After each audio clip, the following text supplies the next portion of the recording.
Let me see the mic. Let me see your mic. Oh yeah, yours is perfectly fine. Mine's is messed up. Like, maybe it's my iPad. Like, is it live? Is it on there? Like, so let's continue to read. ثم الرسول قد أخبر بأن أمته ستفترق 73 فرقة فقد علم ما سيكون ثم قال إني تارك فيكم ما إن تمسكتم به لن تضلوا كتاب الله. روي عنه صلى الله عليه وسلم أنه قال في صفة الفرقة الناجية هو من كان على مثل ما أنا عليه اليوم وأصحابي تروحان والشيخ الإسلام ابن Taymiyyah mentions. طيب, is it clear what I'm saying, everyone? So you'll never find that Shaykh al-Islam is bringing a lot of evidences and proofs to establish that if we used to take any of these affairs as a source of guidance, it would bring so many false beliefs and it would bring so many false notions in regards to our Lord and in regards to the revelation that Allah sent down, that we just abandon it. And that we just resort to our minds and opinions, which was an affair before Islam. So you're now saying that this matter is what we have to also take as a source of guidance after Allah sent it down. What's the difference between Jahiliyyah and us remaining upon that same affair after Allah sent this proper guidance down? If we take that over what Allah sent down, meaning what agrees with the mind. And he's bringing all these necessitations and all these notions and all these different types of what? Nata'ij. All these different types of results that comes as a result as one, like we said, embracing this over what Allah said down. طيب. Shaykh al-Islam goes on to say, the message of Allah informed that his ummah will break into 73 sects. He said, فَقَدْ عَلِمَ مَا سَيَكُونَ. And indeed, he had knowledge of what will be, or what will happen, what will be. So the message of Allah informed that his ummah were going to break down into 73. We know this hadith of the 73 sects, everyone, is what they call usul al-firaq. Because a lot of people you'll find from the ulama of the past counted a lot of the different sects of the past and found that it was more than 73, in which the ummah of Muhammad broke down into. You'll find that they mentioned that was more. So what was the narration? Was the message of Allah inaccurate in what he said? Hasha wa kalla. Absolutely not.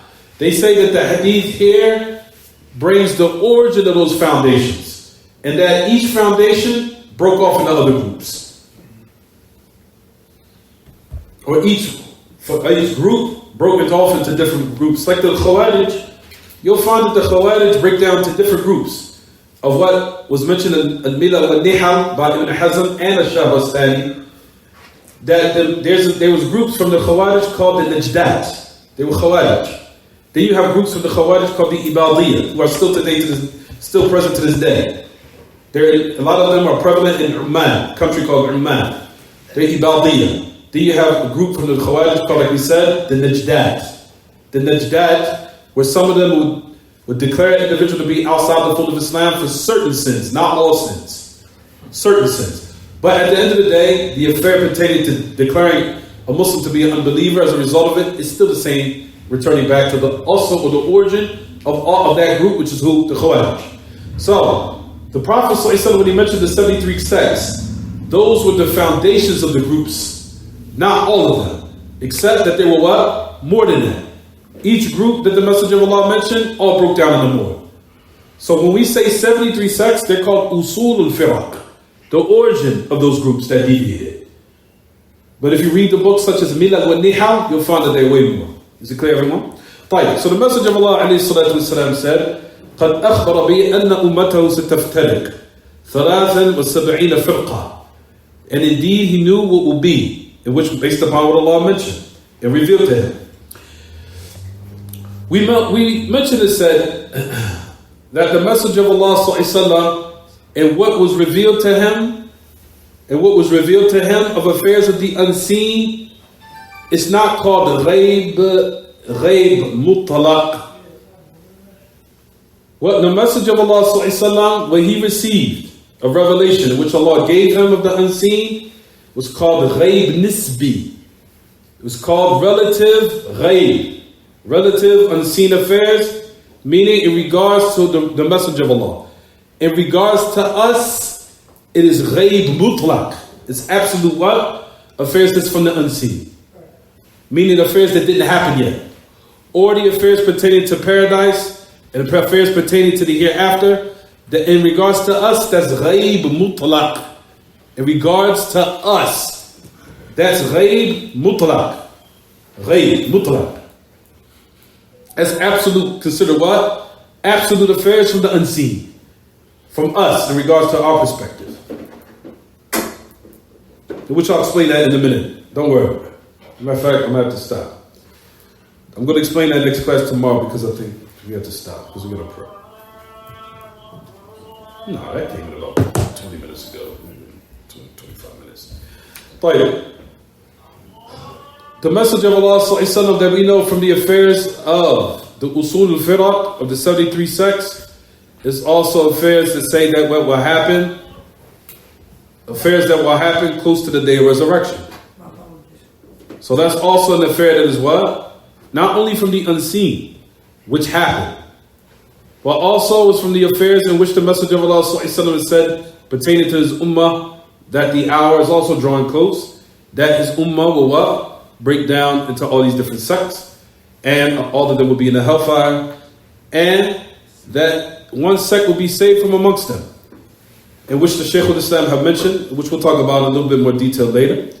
But however, just to mention it quickly, those affairs pertaining to the Muslims that the Messenger of Allah ﷺ said that was from his ummah, those who went astray in regards to the foundation of the religion, where we know that fisk, there's a type of fisk where one has to be punished in the hellfire as a result of it.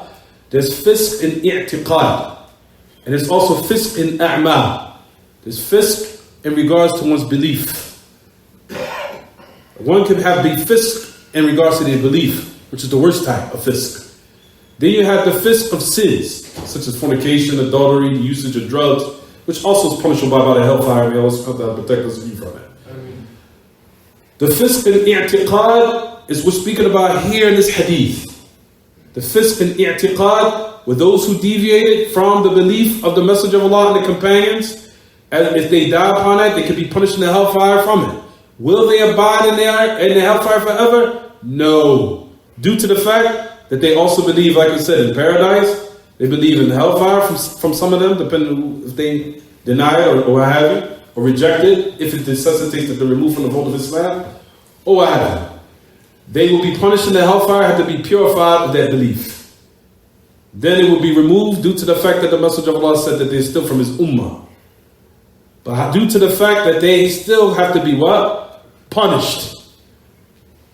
So deviation is not something that is small in our religion. Deviation in your belief is something extremely dangerous.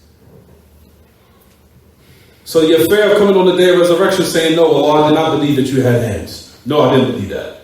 It's extremely dangerous. Coming on the day of resurrection saying, no, I didn't believe that you're above. No, I don't believe that. It's extremely dangerous. Extremely dangerous.